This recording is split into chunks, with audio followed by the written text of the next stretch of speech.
ছুটির দিনে রংপুরের সিটি বাজার থেকে বাজার পরিস্থিতির খবর জানিয়েছেন প্রতিনিধি শাহরিয়ার মিম।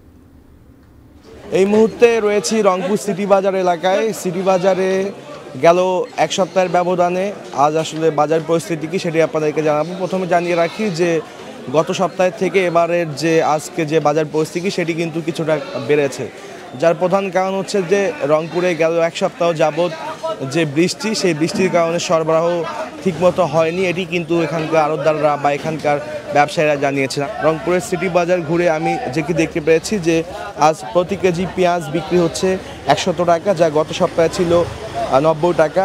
মরিচ বিক্রি হচ্ছে 240 টাকা, যা গত সপ্তাহে ছিল 160 টাকা। আলু বিক্রি হচ্ছে 55 টাকা, যা গত সপ্তাহে ছিল 55 টাকা, যার দাম বাড়েনি। রসুন বিক্রি হচ্ছে 240 টাকা, বর্তমানে দাম অপরিবর্তিত রয়েছে। এবং আদা আগে 320 টাকা, এখন 280 টাকা, দাম কমেছে। গাজর আগে 80 টাকা বিক্রি হয়েছে, এখন 100 টাকা বিক্রি হচ্ছে। এছাড়াও টমেটো আগের দামে বিক্রি হচ্ছে। মাছের যে বাজারটি রয়েছে সেই মাছের বাজারে আমি ঘুরেছি, সেখানে কিন্তু যদিও বর্ষাকাল বা বৃষ্টি হচ্ছে, ছোট মাছের দাম কম থাকা উচিত, কিন্তু ছোট মাছের দাম কেজিকে প্রায় 60 থেকে 70 টাকা বেড়েছে। এবং এছাড়াও বড় মাছের যে দাম সেটি কিন্তু আগের মতোই অপরিবর্তিত রয়েছে। গত সপ্তাহেও ডিমের হালি 46 টাকা ছিল, এবারও কিন্তু 46 টাকা রয়েছে। সব কিছু মিলে অনেক পণ্যের দাম এবার বৃদ্ধি পেয়েছে এই সপ্তাহের ব্যবধানে, এবং কিছু কিছু পণ্যের দাম কমেছে। সব কিছু মিলে এই ছিল রংপুর থেকে বাজার পরিস্থিতির খবর।